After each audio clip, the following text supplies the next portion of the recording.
మన BRS party శాసనసభ్యులు పాడి కౌశిక్ రెడ్డి గారు పొద్దున బంజారాహిల్స్ పోలీస్ స్టేషన్ కి ఏసీపీ గారికి ఫోన్ చేసి అపాయింట్మెంట్ తీసుకొని నేను వచ్చి ఒక కంప్లైంట్ ఇవ్వాలి మీరు ఉండండి అని అంటే ఏసీపీ గారు రమ్మన్న మీదట అపాయింట్మెంట్ ఇచ్చిన మీదట వారు పోలీస్ స్టేషన్ కి వెళ్ళినారు. ఒక శాసనసభ్యులు అపాయింట్మెంట్ తీసుకొని వచ్చినప్పుడు యాజ్ పర్ ప్రోటోకాల్ ఏసీపీ గారు ఉండి వారి కంప్లైంట్ తీసుకుని ఉంటే బాగుండేది. అక్కడ దాకా పోయినాక ఏసీపీ గారు లేరు, ఎస్ఐ గారు ఉన్నారు, తీసుకోండి కంప్లైంట్ అని చెప్పారు. అక్కడికి వెళ్లి కంప్లైంట్ ఇచ్చినటువంటి సందర్భంలో సిఐ గారు కూడా కంప్లీట్ గా నేను తీసుకోను మీ కంప్లైంట్ అని చెప్పి రిజెక్ట్ చేసినటువంటి సందర్భాన్ని మనమందరం కూడా చూడడం జరిగింది.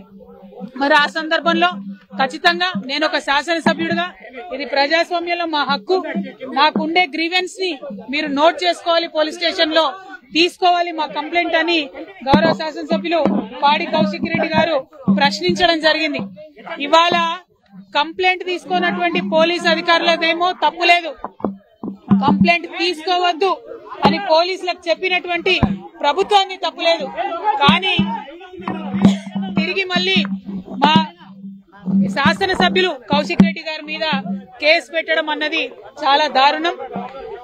అది కూడా సెక్షన్లు పొద్దున్నుండి ఇప్పుడొకటి రేపొకటి అన్నట్టు అర్ధగంటకు ఒక సెక్షన్ మార్చుకుంటూ పొద్దున్న 10కి అరెస్ట్ చేసిన కౌశిక్ రెడ్డి గారిని ఇప్పటి వరకు కూడా రిమాండ్ తీసుకెళ్లకపోవడం అన్నది డెఫినెట్ గా అన్యాయం.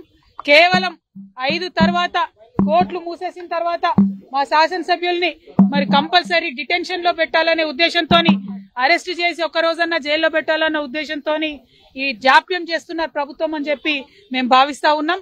మరి వారిని చూడడానికి వెళ్లిన మా సీనియర్ శాసనసభ్యులందరినీ కూడా ఇవాళ జగదీశ్వర్ రెడ్డి గారిని కావచ్చు, హరీష్ అన్నన్ కావచ్చు, మరి ఇంకా చాలా మంది శాసనసభ్యులు వివేకన్న గారు అట్లానే మా సంజయ్ అందరినీ కూడా అరెస్ట్ చేయడం చాలా దారుణం.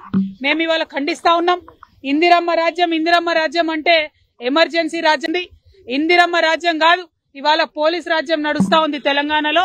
అరెస్టులు, ఎమ్మెల్యేలను అరెస్ట్ చేయడం, కంప్లైంట్ చేయడానికి వచ్చినటువంటి వ్యక్తుల దగ్గర కంప్లైంట్ తీసుకునేటటువంటి ధైర్యం లేనటువంటి ప్రభుత్వం ఉల్టా మళ్ళా ఎమ్మెల్యేల మీద కేసులు పెట్టడం అంటే ఇది చాలా అన్యాయం. తెలంగాణ సమాజం ఎప్పుడు కూడా అణచివేతను ఎక్కువ రోజులు భరించదు. మీరు ఇట్లానే మా గొంతు నొక్కాలని ప్రయత్నం చేస్తే ప్రజలు తిరగబడే రోజు వస్తుందని చెప్పి ఈ ప్రభుత్వాన్ని హెచ్చరిక చేస్తూ పాడి కౌశిక్ రెడ్డి గారి పైన పెడుతున్నటువంటి అనవసరపు కేసులు, అక్రమ కేసుల్ని వెనక్కి తీసుకోవాలని డిమాండ్ చేస్తా ఉన్నాం. ప్రివెంటివ్ అరెస్ట్ చేసినటువంటి మా బీఆర్ఎస్ ఎమ్మెల్యేలందరినీ కూడా తక్షణమే రిలీజ్ చేయాలని కూడా డిమాండ్ చేస్తా ఉన్నాం. జై తెలంగాణ.